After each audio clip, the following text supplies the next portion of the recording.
நண்பர்களே, இங்கே பார்த்தீங்கன்னா மைக்ரோடெக்கு எக்ஸைட் செட்டை ஃபுல்லாகவே நம்ம வந்து என்னன்னா சர்வீஸ் பண்ணி முடிச்சிட்டோம். இங்கே பாருங்கள், ஃபுல்லாக டிஸ்டில்ட் வாட்டர் டாப் அப் பண்ணோம். பேட்டரியோட டெர்மினல்லாம் பக்காவாக க்ளீன் பண்ணிட்டோம். அந்த பேட்டரியோட டெர்மினலும் அதான் ரொம்ப ரெஸ்ட்டாக இருந்தது பாசிட்டிவ்.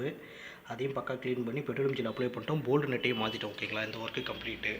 இப்போ பார்த்தீங்கன்னா இந்த பேட்டரி பார்த்தீங்கன்னா ஃபுல்லாகவே நமக்கு ட்ரையாக இருக்குது. பேட்டரி பார்த்தீங்கன்னா நியரஸ்ட் 8 வோல்ட்டு கூட கிடையாது. அதனால் பாருங்கள், நான் இன்வெர்ட்டரோட நெகட்டிவ் டெர்மினலையும் பாசிட்டிவ் டெர்மினலையும் பேட்டரி கூட கனெக்ட் பண்ணிட்டேன். ஆனால் இன்வெர்ட்டர் பாருங்கள் எந்த வித ரெஸ்பான்ஸ் இல்லை பாருங்கள். இன்வெர்ட்டர் ஆனே ஆகாது. அதுவே பாருங்கள் மைக்ரோடெக்கில் பார்த்தீங்கன்னா பேட்டரி ஃபுல் சார்ஜிங் கண்டிஷன் இருக்குது. பார்த்தீங்கன்னா மைக்ரோடெக் ஆனில் இருக்குது பாருங்கள்.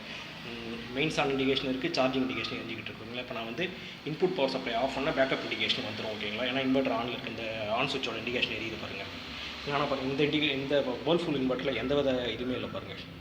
அது மீன்ஸ் எந்த வித ரெஸ்பான்ஸும் நம்மளுக்கு கிடையாது. ஓகேங்களா, ஓவர்லோடு பேட்டரி சார்ஜிங்கு மெயின்ஸ் ஆனி எந்த இண்டிகேஷனே கிடையாது. பாருங்கள், மெயின்ஸ் ஆனால் இன்புட் கொடுத்தா தெரியும். ஆனால் பேட்டரி கனெக்ட் பண்ணாலும் நம்மளுக்கு வந்து பேக்கப் ஆன் இண்டிகேஷன் மீன்ஸ் யூபிஎஸோட பேக்கப் ஆன் இண்டிகேஷன் வந்துடும். அதான் இந்த இண்டிகேஷன் வந்துடும்.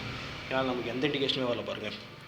அதாவது வந்து யூபிஎஸ் ஆன் இண்டிகேஷன் வந்துடும் இந்த இண்டிகேஷன். ஆனால் நமக்கு எந்த இண்டிகேஷனுமே இல்லை. அப்போ என்னென்னா பேட்டரி ஃபுல்லாக ட்ரையாக இருக்குது. ஓகேங்களா, இப்போ நம்ம என்னென்னா என் வண்டியோட அந்த டியோவோட 3Ah 12 வோல்ட் பேட்டரி அப்படியே நான் பண்ணுறேன்னா, இப்போ பாருங்கள், என்கிட்ட ஒயர் வந்து கலராக இல்லைன்றதால பாசிட்டிவ்க்கு பார்த்தீங்கன்னா இங்கே பாருங்கள், பாசிட்டிவ் ப்ளூ கலர் எடுத்திருக்கேன், நெகட்டிவ்க்கு வந்து பிளாக் கலர் எடுத்திருக்கேன். அப்படியே நெகட்டிவ் எடுத்திருக்க பிளாக் கலர் பாருங்கள். அப்படியே பேட்டரியோட இந்த 12 வோல்ட் 150Ah லெடாசிட் பேட்டரியோட நம்ம அப்படியே கனெக்ட் பண்ணுறோம். பாசிட்டிவ் டெர்மில் அப்படியே நம்ம இந்த பேட்டரியோட பாசிட்டிவ் டெர்மில் கனெக்ட் பண்ணோம். அதான் ஒன்றும் கிடையாது. இந்த 150Ah பேட்டரியோட இந்த 3Ah பேட்டரி வந்து அப்படியே பேரலாக கனெக்ட் பண்ணுறேன். பேரலாக கனெக்ட் பண்ணால் இந்த பேட்டரியோட வோல்டேஜை ரெஃபரன்ஸ் எடுத்து இன்வெர்ட்டர் வந்து ட்ரிகர் ஆகிடும். ஜஸ்ட் ஆன் ஆச்சுனாலே இந்த பேட்டரி வந்து இன்வெர்ட்டர் சார்ஜ் பண்ண ஆரம்பிச்சிடும். அதுக்காக தான் இல்லைன்னா இந்த பேட்டரி எடுத்து போய் சார்ஜ் போடணும், இல்லை சார்ஜர் எடுத்துகிட்டு வந்து சார்ஜ் போடணும்.